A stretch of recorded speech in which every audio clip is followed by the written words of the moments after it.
Well, Daniel, I've been reading a lot of your Substack and dropping into a lot of your content lately, and I just want to applaud you for putting yourself out there so strongly around the subject that gets so much pushback these days. I'm sure you're getting a lot of heat from a lot of people. The election is a fraught subject, um, but I want to talk to you about it. I haven't really talked about politics much on my platform, and you're encouraging me to just dive in here a bit. And I recognize that there's probably some people in my world, I'm guessing, who are maybe like, I know some people who are like RFK supporters. And now that that's sort of, he's technically not in the election, and like, where's that vote going to go? Or there's some people, I guess, who are maybe, what's the right word, relaxed Trump supporters or naive Trump. They're just sort of casually like, I think I'm going to do that for XYZ. So instead of us like going through all the reasons why Trump is unfit or all that kind of stuff, which is a tired old subject and we could do that forever, it's like I thought maybe if we just sort of address some of the reasons I'm hearing why people say they are voting for Trump. It's mostly the economy, surveillance state stuff, and some of the things RFK people, which I feel like, I mean, honestly, why else do this unless there's some information to help build a bridge to some voters or some people? And I thought maybe we could kind of go through some of those things that we're hearing of why, like, well, this is why I'm voting for Trump, you know, beyond the obvious ones. Like, I don't want to even get into stuff that's, the people we're never going to reach. But Yeah, for sure. So, well, first of all, thank you so much for having me to, have a discussion around these topics. And I do want to start out by saying that I don't feel like I'm a Democratic Party mainstream person.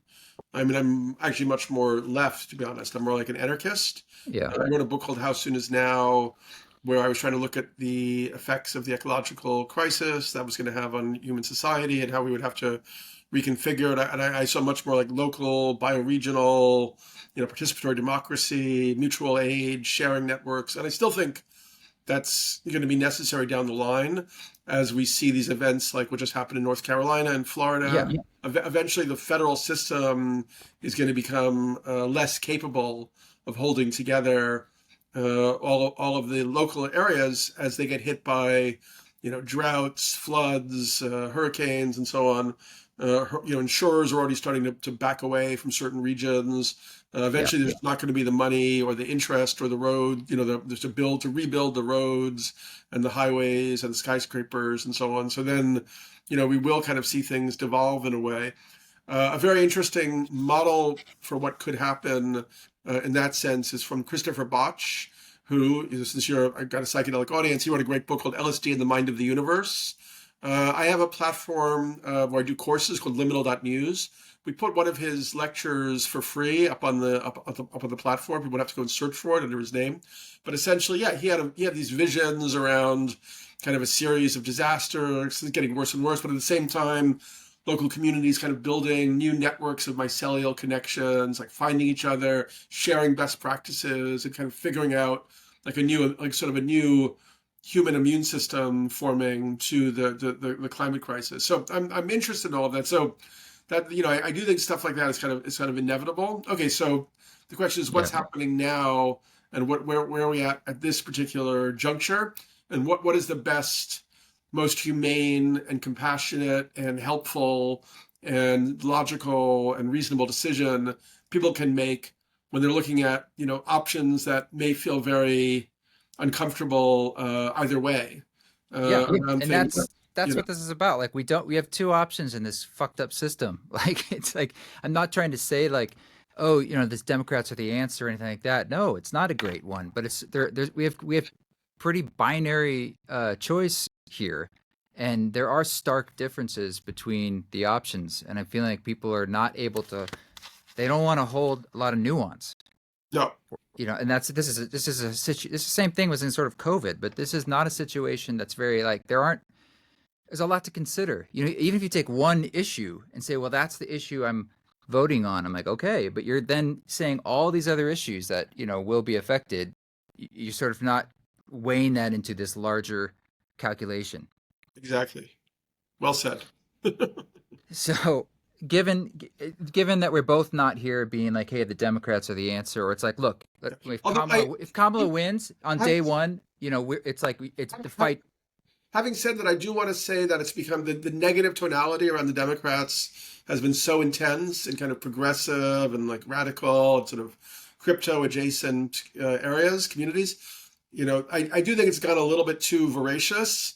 And people are like, oh, they did nothing, they're evil, New World Order, George Soros, conspiracy. I think that has all gotten way too far. And I also think, as I'm hoping we'll discuss, that there's a lot of money involved in certain interests who want very much for our country to voluntarily surrender the Constitution and even the limited form of democracy we have for something that would be more like a dictatorship or authoritarian regime, which I believe is what Trump and J.D. Vance represent. And I know the way these things work now, the right wing has made it so that anything you say, they immediately parrot it, mirror it back to you. They've developed a lot of sort of convoluted techniques, so they make it very hard for us to make distinctions. But if you go through, and I published on Facebook an essay by my friend Richard Green, looking at like a huge number of bills that either Democrats passed or wanted to pass, just like, women's equal rights amendments, worker protection, environmental protections that are all just good for everybody, and except for the corporate, plutocrats. And the Republicans towed the line and tried to reject like every one of these bills almost entirely. The Democrats managed to pass the Inflation Reduction Act, which, while not perfect, it was an effort to kind of do some of the things as part of the Green New Deal. And I know there are also people now who think that climate change is not really human-made, that it's like some weird variation. That's also part of a New World Order conspiracy. But I think that, there are cases where there is a vast preponderance of scientific evidence. And from my perspective, the impact that CO2 is having on temperatures and climate is something that, basically a huge preponderance of scientists agree on. And only the outliers who don't agree with that are generally the ones who are being funded in one way or another by fossil fuel interests. Okay. Yeah. And for the sake though of the election, it's like, it's sort of almost irrelevant. Those people, it doesn't matter. You know what I mean? If you really think about, like you're saying, like the people in the 7 swing states and who it's crazy to think maybe haven't made up their mind or are leaning in a particular direction. And if they're saying like, I think it's largely for them the economy or this idea of the surveillance state that they think is going to come from a Democratic president. And I would just say it might be wise to think like, well, let's look at the alternative. Or for some people, it's the Middle East, right?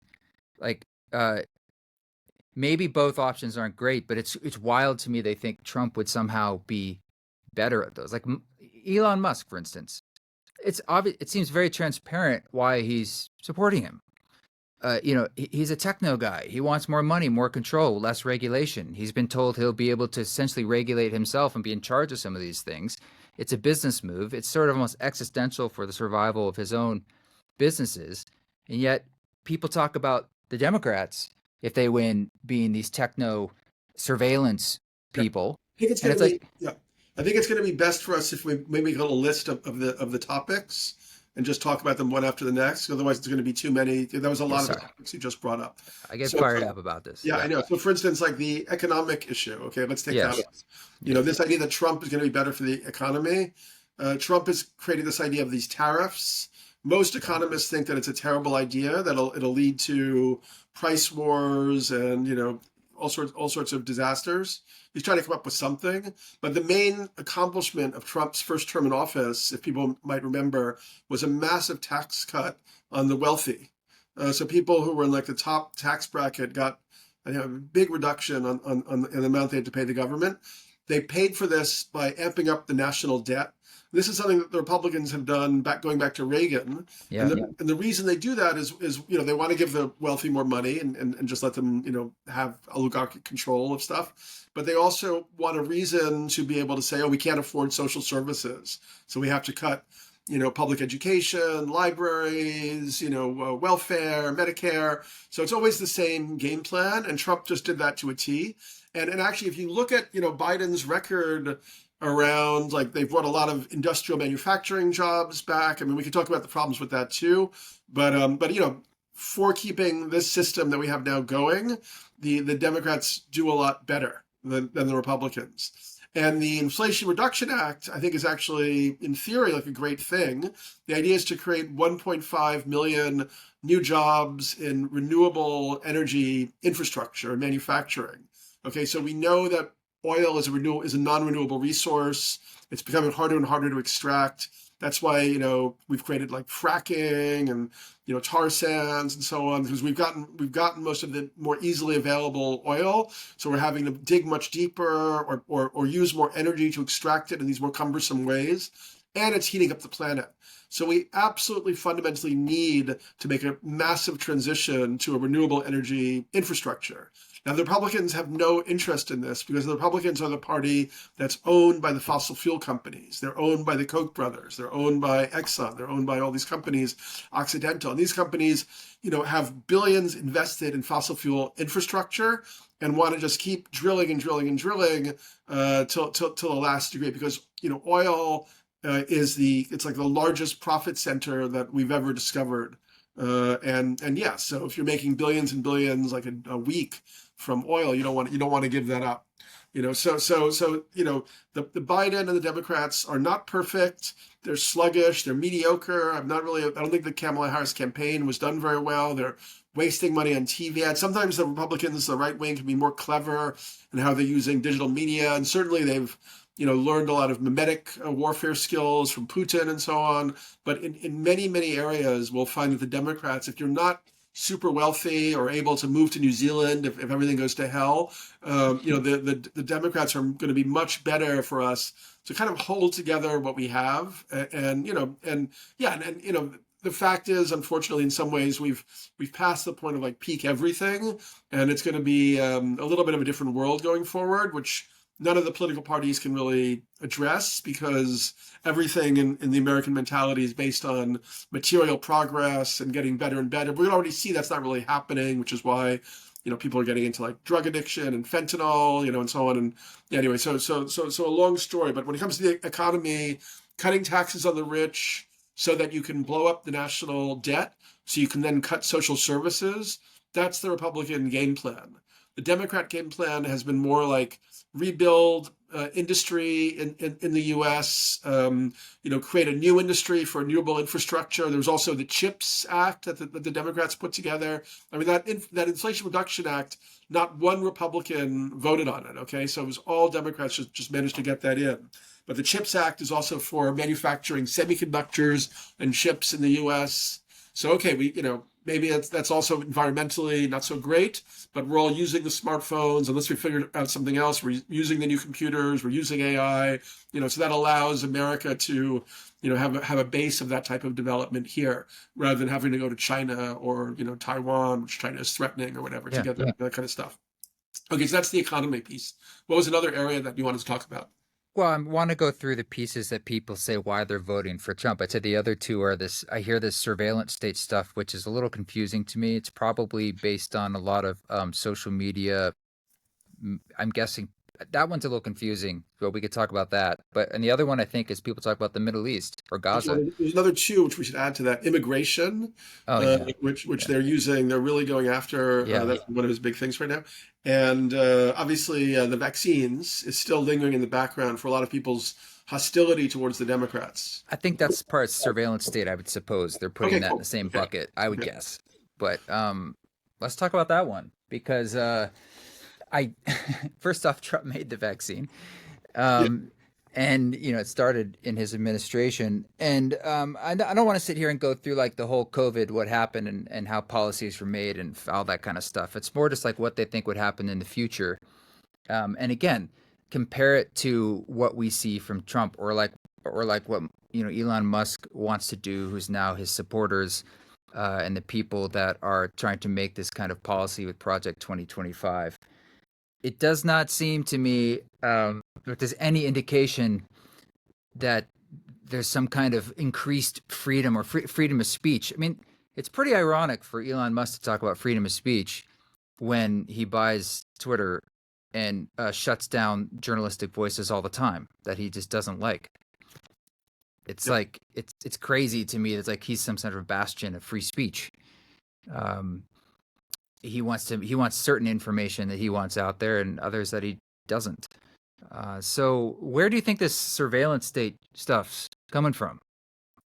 Yeah, so I mean, we do have a very, intricate, like, so, our problem is that we always want to simplify and we Yeah. want to make like a, good and bad polarity. So, for some people now it's like right wing good, liberals bad, for others it's, liberals bad, good, right wing bad or whatever.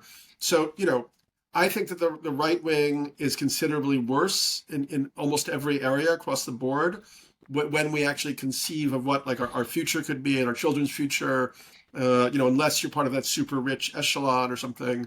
But some of these things are complicated. I mean, unfortunately, with the development of the internet, digital surveillance has become, very, very easy. And we know that Yeah. under both Democratic and Republican kind of, what are they called? They're not called regimes. What do they call them?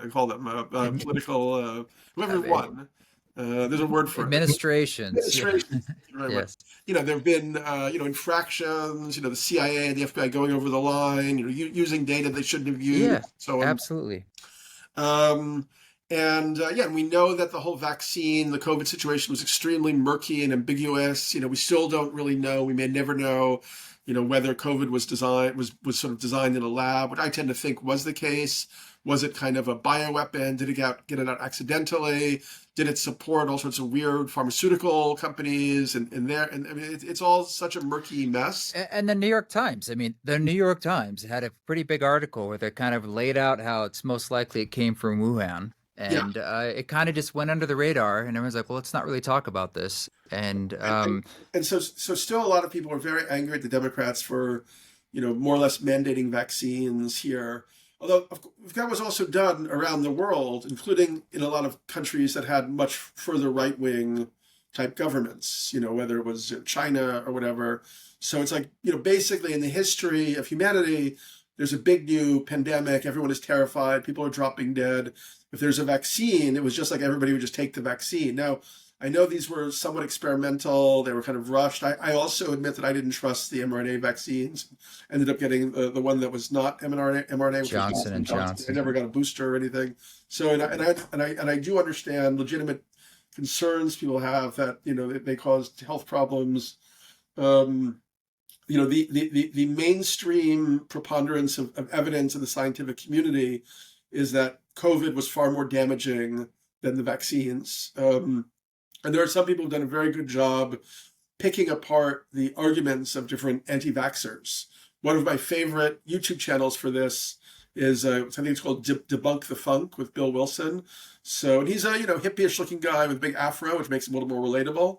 But he takes like Steve Kirsch or Robert Malone or Alex Berenson or RFK Jr. He looks at all the things that they proclaim are the truth, and then he shows that they're actually cherry picking or diluting, deceiving, because frankly, there's been a huge amount of money to be made in the anti-vaccine, rhetoric game, and in sort of stoking constant fear and anxiety. And you also notice that a lot of the people who are stoking that fear and anxiety for money tend to be on the right wing, on the libertarian side. So this whole idea that seems to develop, that like, basically, if you're like a white, particularly a male person, middle class or above, who grew up in America, from the 50s, 60s to today, you never were asked to go to the draft. The country never really asked anything of you. And so you began to develop, and it also had this ethos of hyper individualism. So we ended up with this idea that to be asked to do anything uncomfortable and maybe slightly, unknown or dangerous for the sake of the community, for the sake of other people, that was something to be very, very suspicious of. And this all went with the growing mistrust in government institutions and the establishment media.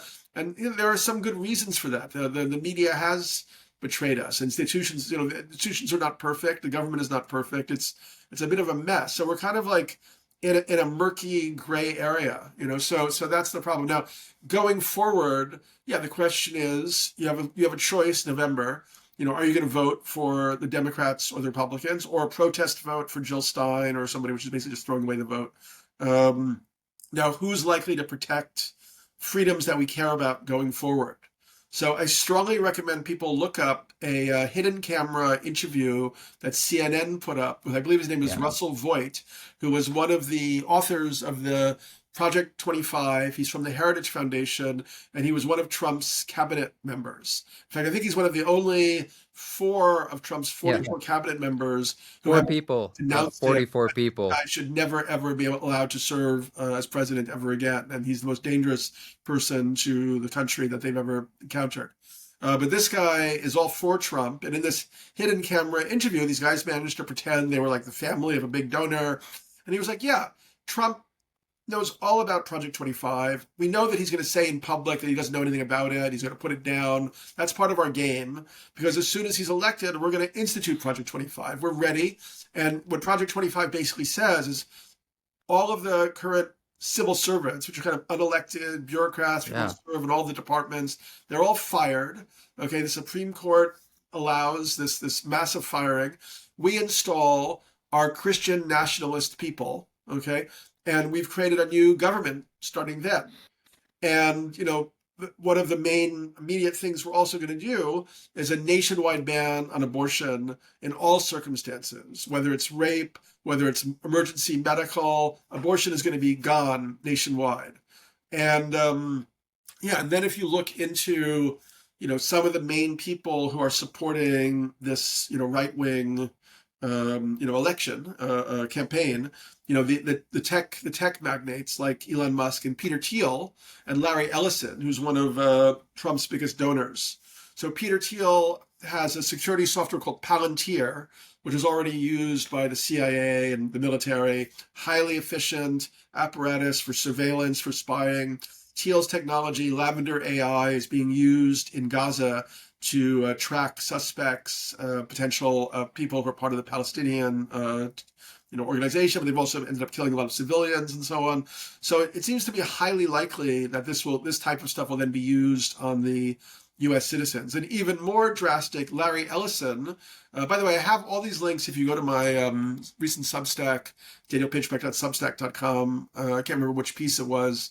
But I put all the a whole trove of these links. We've been hijacked 2, part 2. Yeah, exactly. Yeah. Exactly.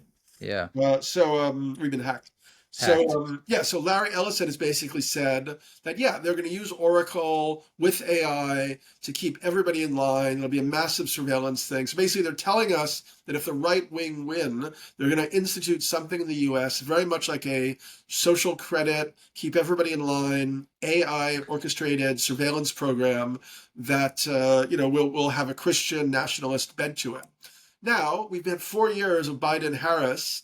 Have we seen anything like that? Have we seen digital vaccine passports? Have we felt more surveillance? Have we felt less freedom? I would say no. I personally, I write about crazy stuff all the time. I haven't felt any impingement on my...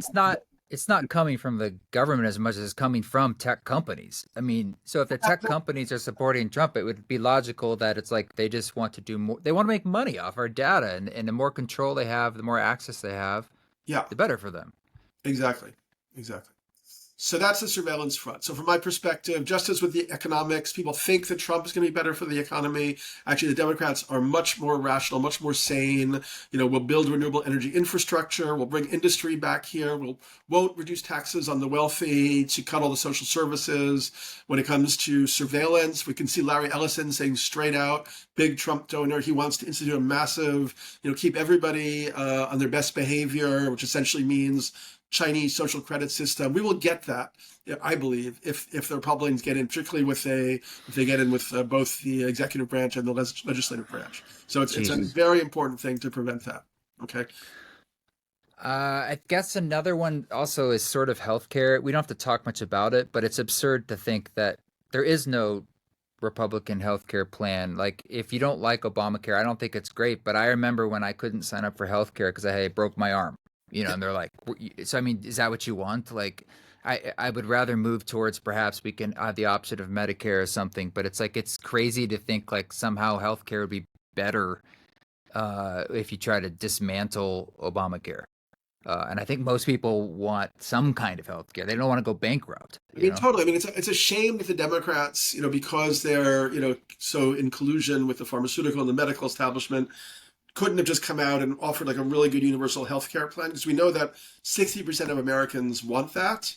And so it's annoying that the Democrats, because of however they're kind of financing work and the structure. However, they're compromised. They don't simply offer these things that we know the vast majority of people in the U.S. want. That would make this election a no-brainer, I believe. But yes, they don't do that. So sure. I mean, if you look at Trump's, kind of achievements with health, I just posted about it today. Let me see if I can pull it up. His achievements with health. That's a great phrase. Yeah. Yeah, I mean, it's His like, achievements with health is like staying alive after eating burgers his entire life and statin drugs. yeah. Let me see if I can just find this. I'm not gonna be able to find it. Anyway, it's on my Instagram. But essentially, all these cancerous causing chemicals, unknown food additives, just pouring it all on, plus, fossil fuel, by drill baby drill is Trump's idea. So like the more, of that we do, the worse it is for asthma, for everybody's health. Reducing environmental regulations on corporations, very bad. Forever chemicals. So people Yeah. think that RFK is this, this somehow this like, heroic, wizard of health or whatever. I honestly see RFK as a very troubled, kind of narcissistic person with an addict personality. He had one of his wives committed suicide because of the many affairs he was having, keeping from her. As people get older, I think we see that with a lot of the guys who gravitate to the right. If you have like a narcissistic desire for a lot of attention and you've gotten to do all these crazy things in your life, you want like bigger and bigger dopamine hits of attention and fame and so on. So I don't know all of his motivations, but I know that the entire environmental movement, which he claims to have dedicated his life to, they've completely distanced themselves from him. In a big letter, like Sierra Club, all these groups are like, we think that he's just terrible. We want nothing to do with him anymore. So I know that's painful for people who have decided that RFK Jr. is some kind of health hero for them, but I think this is total crap. And when you look at the policies that Trump put into place and the negative impacts on human health, I don't think that's going to stop under the next administration. I think RFK will, if that is really what he believes he's going to be doing, he's going to be very disappointed. And RFK also switched from environmental protectionist to saying, like free market capitalism is the right way to protect the environment. And there's absolutely no evidence that free market anything is going to protect the environment. The only way to protect the environment from corporate predation and oligarchy is to just have regulations, to have corporations, strongly regulated so they can't pour poison into the air and the water and so on. Yeah, or do things like the Infrastructure Act, which, while imperfect, is a first step in incentivizing from a monetary point of view for corporations to want to do green things. I mean, I'm just, Yeah. at least that's going the direction where it's like you want the capitalist system, you have to incentivize it to go in that direction. Yeah. And I don't think there's any reason to think that, again, it's not even, there's no point even talking about the character of Trump, but it's like, he's transactional. Whatever he's promised RFK, or he's using him to get votes, and I don't think he would listen to any policy anyway. People are thinking that's why I'm supporting Trump, because I want RFK to get in there and shape health policy. I doubt that would happen. We all know Trump is the ultimate opportunist. Yeah, he screws everybody. He's actually, I find him a little bit fascinating because, in a way, like with somebody like that, there's no past and there's no future. He just is like moving from point to point. And so whoever is providing the billions or whoever that's coming in, he'll just pivot. And because he was a Democrat, before he got into this whole thing. And yeah, I mean, with the tech overlords, I mean, I think that, I've been doing a lot of research and work right now on the background of Elon Musk and Peter Thiel. There's a fantastic Medium essay, dossier published anonymously about how Elon Musk is basically seeking to become monarch or king of America, and it's actually, when you get into the details, it's quite extraordinary and quite intense. And both Peter Thiel, who's a very powerful, billions of dollars sports right wing, he was the one who paid for J.D. Vance's Senate campaign in 2018, and Elon Musk are part of something called the Dark Enlightenment. And they're actually inspired by this thinker, Curtis Yarvin, who goes also by the name Mencius Moldbug, and another thinker called Nick Land. And these guys say, democracy sucks. We don't want any form of democracy. The only form of government that makes sense to us is basically turning the U.S. into a corporation and having a CEO king who has total autocratic control over America. And they think that Musk is the right man for the job. Well, ironically, after the Supreme Court ruling, we kind of have that right now, like with immunity to the president, which is somewhat insane.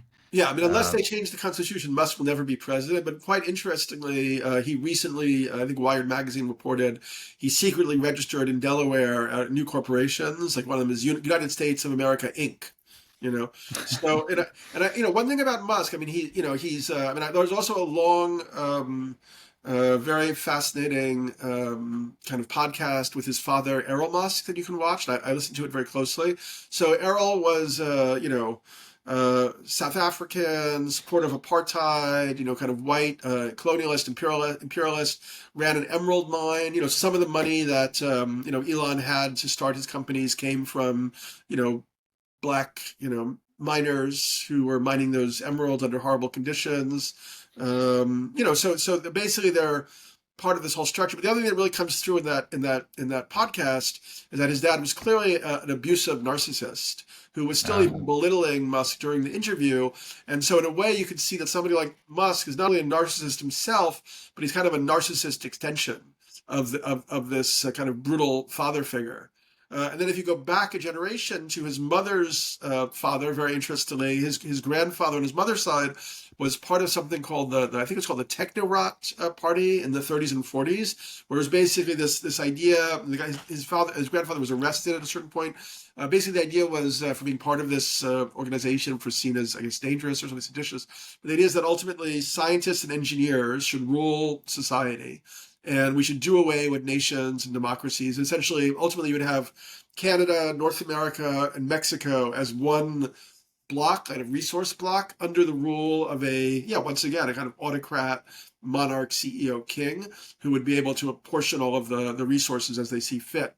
And with both Thiel and Musk, they're also, along with the Dark Enlightenment, they ascribe to this TESCREAL philosophy, which I'm not going to remember all of it. It's like transhumanism, effective altruism, singularity, cosmism. I can't remember what the R is right now. well, I've Um, heard like some people and some Google guys, like being a humanist to them is negative. yeah, Like, oh, you're a humanist. yeah. Like, ugh, And Musk like, said repeatedly that yeah, empathy is trash. He also said when he was challenged about, I guess a mining, a coup in Bolivia where we get our lithium minings, he's like, yeah, we'll coup whoever we need to coup.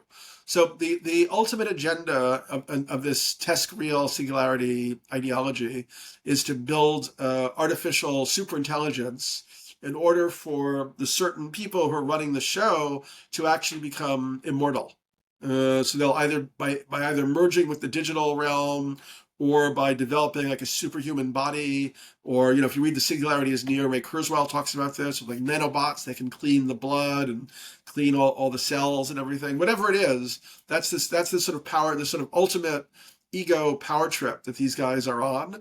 And for them, the world is kind of their toy, and they want to basically suck all of the resources of the planet into this effort to create, artificial superintelligence and instantiate their egos as immortal. I know that sounds radical and insane, but that kind of is what all of the evidence points toward. And in a way, it's cool in a sort of dark science fiction-y way. It just means that everybody else is going to be just treated like crap to achieve this goal. We can talk about maybe the immigration issue if you want. yeah. Let's keep it moving. Immigration. I mean, just on the level of like, most of the Trump campaign has been about fear, of course, just trying to scare you as opposed to any sort of positive future. It's not to say that immigration, it has been a very messy policy for decades, across many administrations. It's not something that has been fixed, and rightly so. It's like many of these issues. Yeah, it is. There's a lot of problems. But the idea of giving any power to Stephen Miller, to create potentially like camps or deport people, or us, if once people actually see like children being pulled out of homes, they're going to be like, this isn't what I was thinking I was signing up for. We get this sort of, again, simplistic view of like, oh yeah, let's tamp down immigration. It's like, first off, do you even know what that means or what that would look like? Or what is the problem we're actually talking about? I don't see why I would want someone who's facing that issue at least to have some compassion. And of course, I see none in Trump. Okay, so it's also just like, one thing that we have, one of the big problems we have right now is like a total context collapse. Like somehow the impact of the what's called the outrage machine of social media has led people to like being very like ant-brained in how they think about, issues that are complicated and have a lot of history to them. So like immigration. I mean, one facet is we actually need a lot of illegal and legal immigrants in the U.S. Stephen Ratner wrote a piece in the New York Times how for the U.S. to keep its economic engine going, we need like at least 1 million new immigrants per year to replace our aging workforce. So that's just like, if we don't keep bringing in a lot of immigrants to do all the jobs that people here either don't want to do or whatever, whether it's farm hands or service jobs or whatever, or, maybe, delivery people and so on, actually our economy would sort of grind to a halt. So that's one of the unspoken realities that's going on here. Now, another issue is like, well, why are these people coming here? Like, they had homes. Like, why are they leaving their homes? So it's like, I live in the East Village. Nearby, there's a Catholic school that was abandoned that's been converted to a processing center for people seeking political asylum in the U.S. And a lot of these people are from Africa and South America. Okay, so I noticed. So I would walk around my block and I would see like lines of very black men lining up. Sometimes staying up all night in the cold, even in the winter, to try to get a place to sleep. A new assignment of a bed for that night. And I was like, where are these people coming from? Why are they here? And I found out that a lot of them were coming from, like, for instance, Ivory Coast. There are other places too. But then I looked up the situation in the Ivory Coast. And the situation in the Ivory Coast is that their main export crop, which was like 50% of their GDP, is chocolate. Okay. Our companies, Nestle's and Hershey's, are the main companies that are working with this chocolate crop in the Ivory Coast. And they've corrupted the government. They work with this corrupt government, and because of this extensive demand for chocolate from our consuming habits, 80% of the Ivory Coast has been deforested. So people who used to just live in natural environments with the forest, they can't do that anymore. And as climate change, global warming increases, they can't even do subsistence level farming anymore. So some of them are eking out a life as a chocolate farmer. Now guess how much, and apparently it's difficult and dangerous work. Guess how much the average chocolate farmer in the Ivory Coast makes per day? Probably less than $1. Yeah, I mean, 78 cents a day. yeah. The average worker for, ultimately the products for Hershey's and Nestle, so we can have M&Ms and Kit Kats and Snickers bars and all of that stuff. These guys are watching their whole environment melt down, and they're making 78 cents a day. So in many cases, a whole family will get together and support one of these guys flying to South America, or even a family. And apparently there are families that flew from Africa to Brazil, and then they just start walking north to the American border where they hope for a better life. And sometimes they walk like a year, just walking, like half starved to get to the Mexican border. Then if they're lucky enough, they get over the border. And then if they get over the border, they might be lucky enough to be picked up. So the governor of Texas, as a sort of screw you to the East Coast liberals, was shipping these guys to New York, where we have a political asylum law, which means they can't just be thrown out of the country. They have a few years where they can prove that, they were really under duress and so on.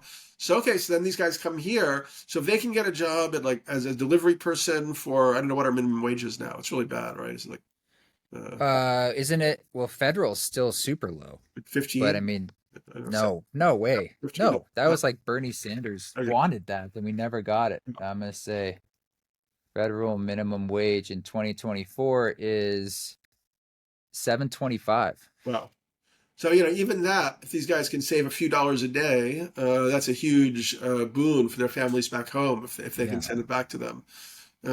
So there's the whole idea of demonizing these people, othering them, making them inhuman, when actually it was like unfortunately, a lot of our extractive corporate policies have led, and now also like we've used up the majority of the fossil fuels. And now China's also used a lot of it, Europe some of it, that has created this global warming, which our fossil fuel companies knew about 40 and 50 years ago, but just decided to keep it quiet and spread disinformation and use psyops and mind war to make sure that people didn't understand what was happening. Now we're seeing these huge climate catastrophes, which are just going to be getting more and worse in the next years, the next decade. Well, there's shale. I mean, there's all the worst ways of getting oil. America is, I think, producing the most oil it's ever Oil pulled and out, gas. and that there's more to get, I guess. But it's just like it's crazy to think you go deeper, you can use more energy to pull out a gallon of oil than you used to because it makes money.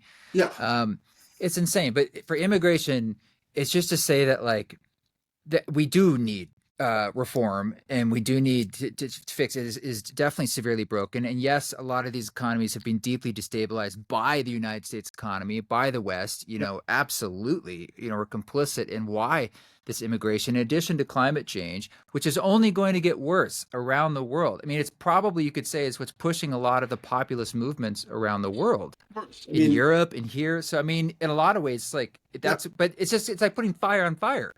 It's like just like fighting back, deport, build up walls. It's like that's not going to work.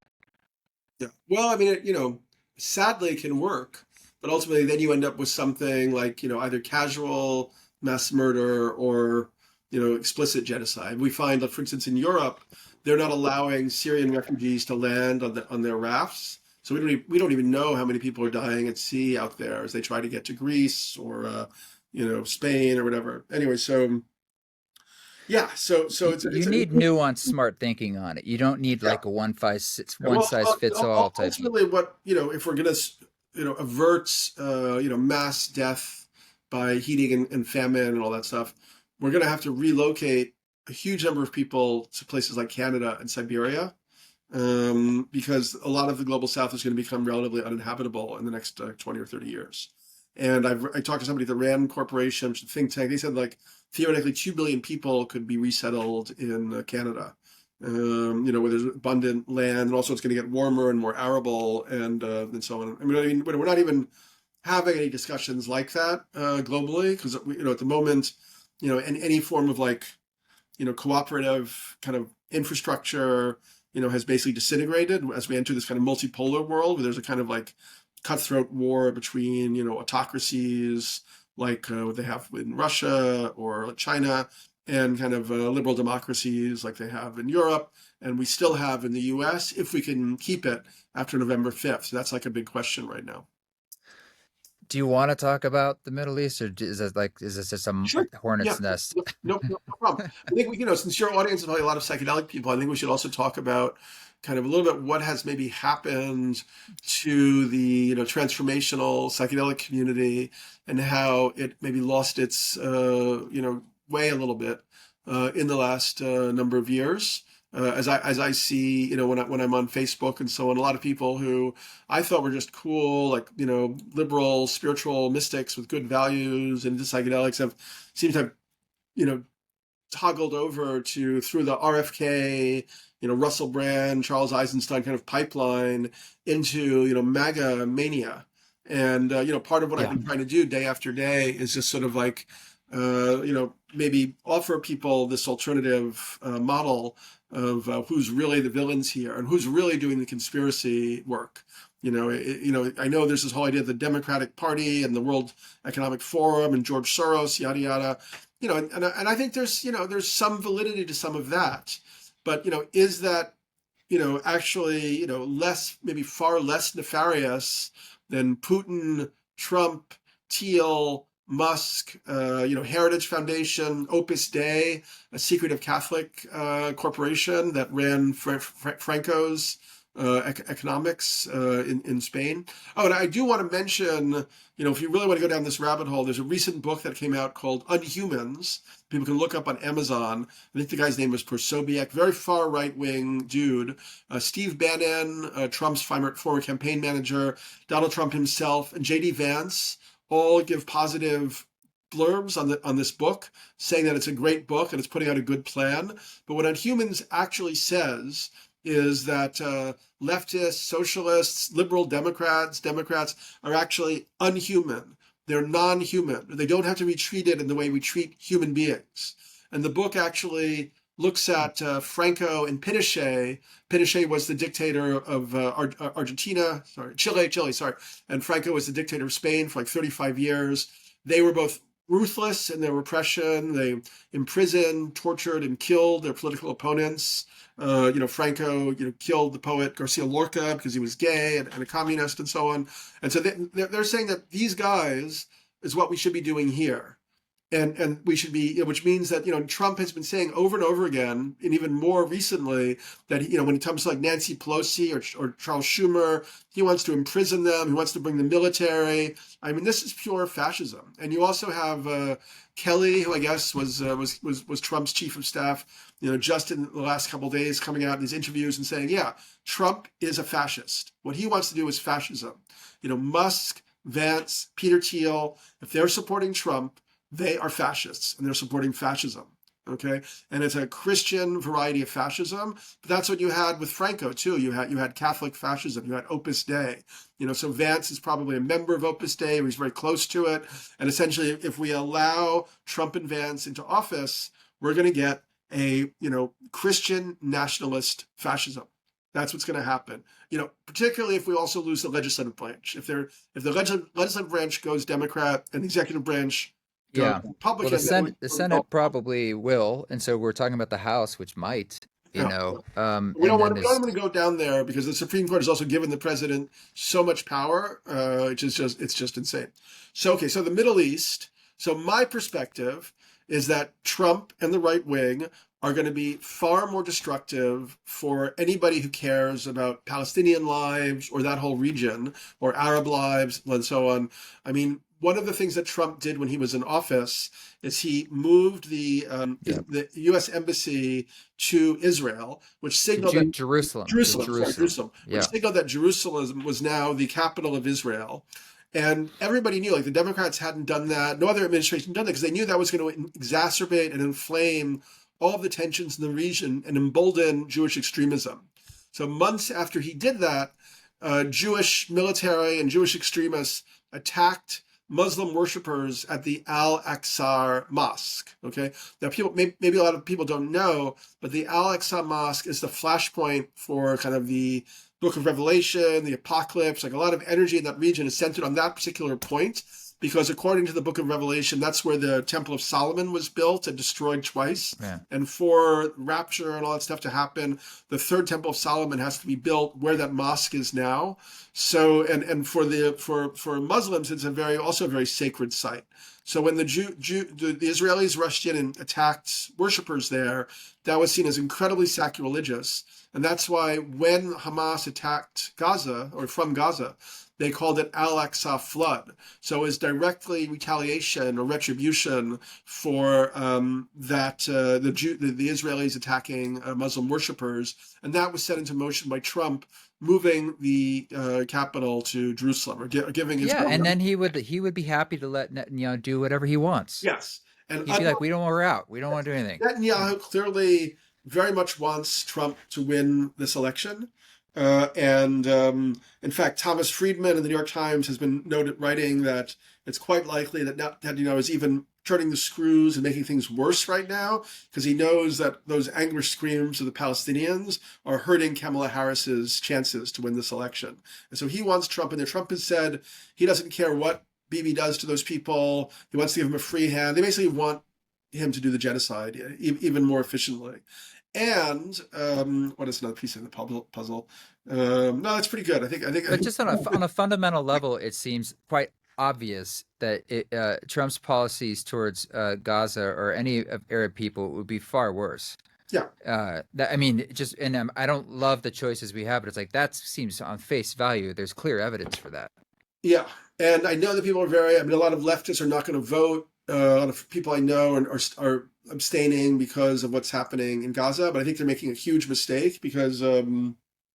You're essentially voting for Trump. I mean, it's really a challenging situation, but I'm just like, look, if you can get Kamala Harris to win, it means that on day one of her administration, you go back to the task of fighting these people to get justice, to get what needs to be done. I mean, but it's just like we have this immediate thing we need to deal with, Yeah. which is like none of that would matter. If you're gonna have deaf ears And the other if we thing become an isolationist country. I wanted to point out, there's a very good book I read. Because at first, when October 7th happened, I'm half Jewish on my mother's side. I was a little bit defensive and supportive of Israel and their first fighting back. It was only when it went on, and I realized that it was about much more than just getting the hostages back. It seems like there's a lot of settlers who want to take over that land and take over land in Lebanon and so on. And I began to realize just how, terrible the whole situation was. I read a book called The State of Israel versus the Jews by a former Zionist who basically ended up arguing that Israel, as it is now, is the most dangerous and the worst thing for the Jewish diaspora, for Jews all around the world. It makes everybody's life much more dangerous and imperiled, and it should be separated. And the reason that white Christian nationalists and sort of dictators who kind of like form their populist movements love Israel. They're jealous of Israel because they want to be able to, as a ethnic religious minority, repress their minority populations with the same brutality and openness that Israel is doing it.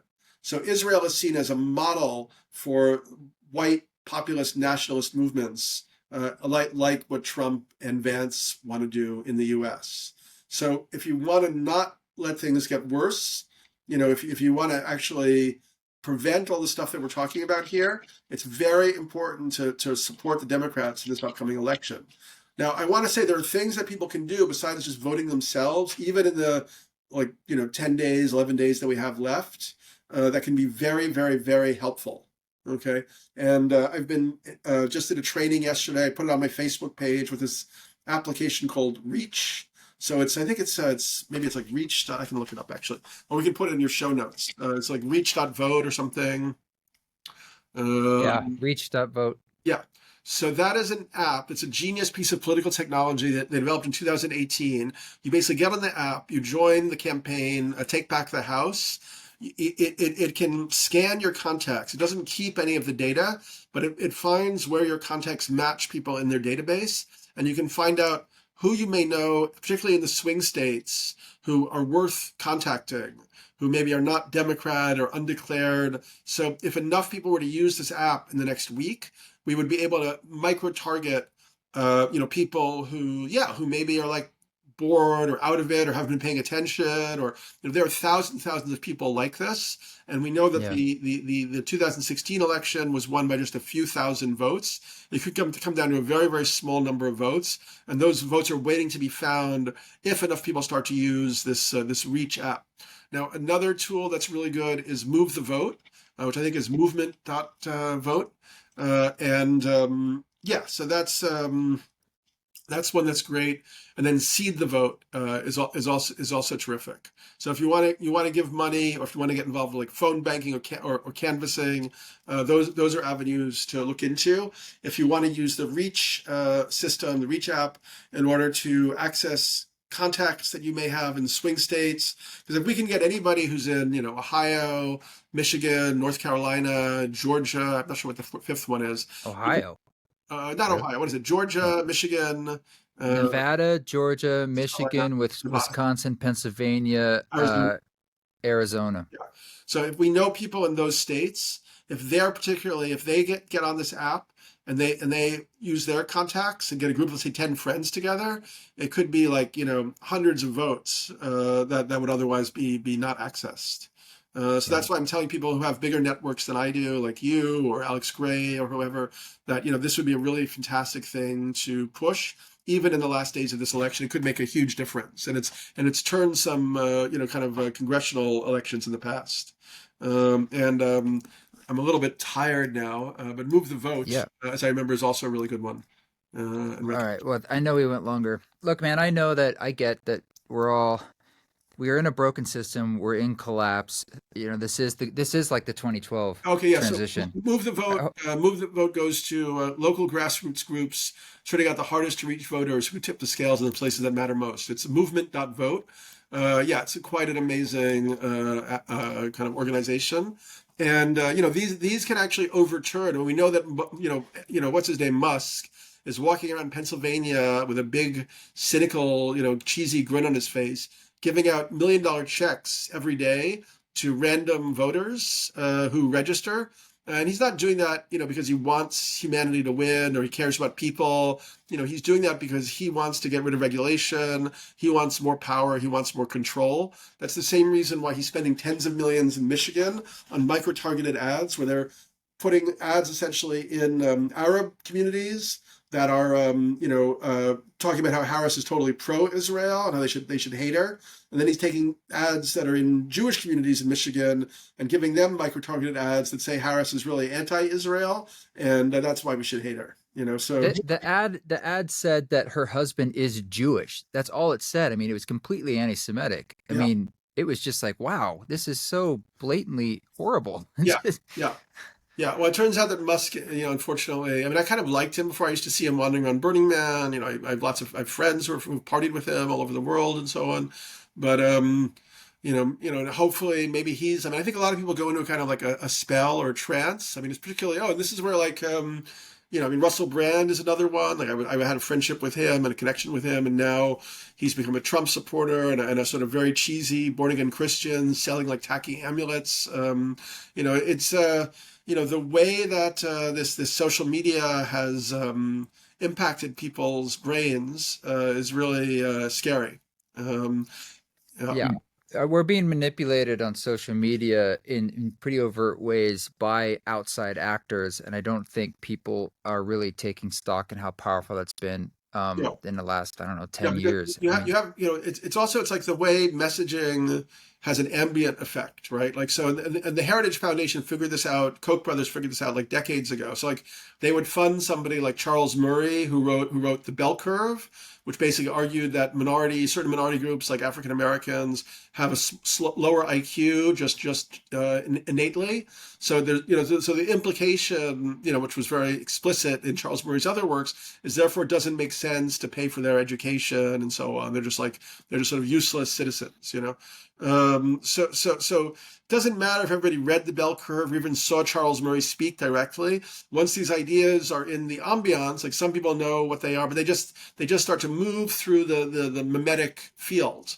And so the right wing has learned how to manipulate the mimetic field, using deceptive media, mind war, disinformation, like for instance, the thing with the hurricanes where it went out, and a lot of Facebook people were saying, somehow the Democrats had, used weather modification technology. It's almost like Kamala Harris was like the Wicked Witch of the West, like turning some big machine to cause these hurricanes to go through North Carolina and Florida.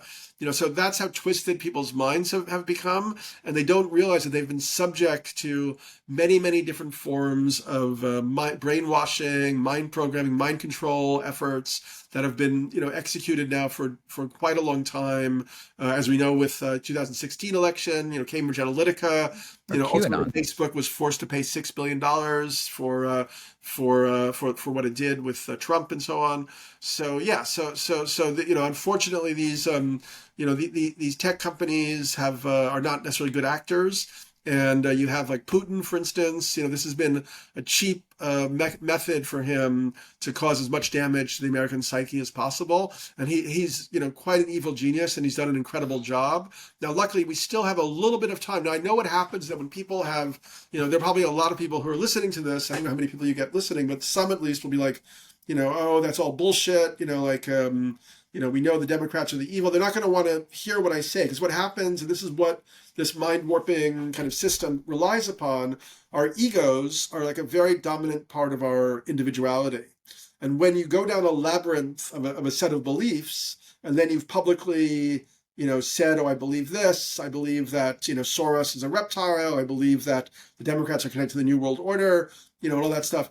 It's very painful and uncomfortable for somebody then to relinquish a belief structure, and to be like, oh, well, actually, I thought that I knew all of that stuff. When I really reflect and just slow my breathing down and think about how do I actually know that like the vaccines were, a kill shot, or that even though that didn't happen, I still have this feeling that they're a kill shot.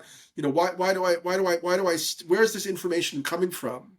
and then try to distinguish between, kind of reason, feeling, impulse, and so on, and be like, oh, like actually, like I've been getting this sort of ambient messaging, from people in my peer group, from right-wing media sources, from social media, but I actually don't know that this is the case, and it could be, and there might actually be reason to think that there are very powerful interests who want American democracy, as fragile and flawed as it is, to totally crater and to end forever. And for this to become another autocracy, like Hungary, like China, Franco's Spain, they would benefit a lot from that. And it could be that they've put a lot of effort, billions and billions of dollars, like Rupert Murdoch, maybe even, in some ways the guys behind Netflix, certainly Putin, these other right-wing, media, Steve Bannon, they've put huge amounts of money and time into completely confusing and in a way mind warping our perspective on reality. So we actually have to do quite a bit of work right now to sort of come back to some kind of center. So that's why I'm taking the time to do this podcast with you. Well, I appreciate it. Yeah. Appreciate it, Daniel. It's a lot of information for people, but I just thought like it's better to have these conversations, and I try to go out there and listen to conversations that maybe I don't agree with to try to understand like what is the thinking going on out there, and I think that's healthy. We should like challenge our beliefs, question everything. Yeah. But this is a time when lazy thinking, I think, is just there's no space for it. We have to be able to hold a lot of things at once, a lot of nuance. It is a lot of information, and Yeah. yes, things are collapsing, Yeah. and it is hard, and people have been screwed over. It's Totally. true. Yeah, I mean, Things are messed I have a up. little bit of hope because I also think that just like we can have a snowball turn into a avalanche in the other direction. So if people start to realize they've been conned and hoodwinked by this right wing media machine and this sort of psyop manipulation warfare, they can actually begin to deprogram themselves, and that can become a really quick movement in the other direction.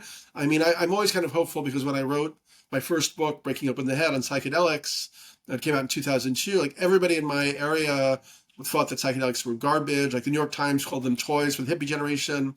And then I saw, kind of a new awareness percolate, and over like 10 years, we entered a whole new area where psychedelics were like, recognized as very important for science and for therapy and so on. And that's still an ongoing movement. But change can actually happen, particularly now that we're all very interconnected and instantaneously connected. Change can actually happen very quickly. So anybody who listens to this, they can get a transcript, right? This will be on YouTube. If they go to Chrome, they can use AI, they get a transcript, they can go through it. They can go to my Substack, danielpinchbeck.substack.com. I've made most of the recent political essays freely available with links to everything so that people can go through the links for themselves. They can look at what Larry Ellison has said. They can look at Curtis Yarvin. They can look at what Musk has been doing. They can read about, Russian political technology. They can really begin to deprogram for themselves. And if they need a day or two to do that, maybe like fucking call out of work for a day and just like, spend a little bit of time and really like, breathe through this.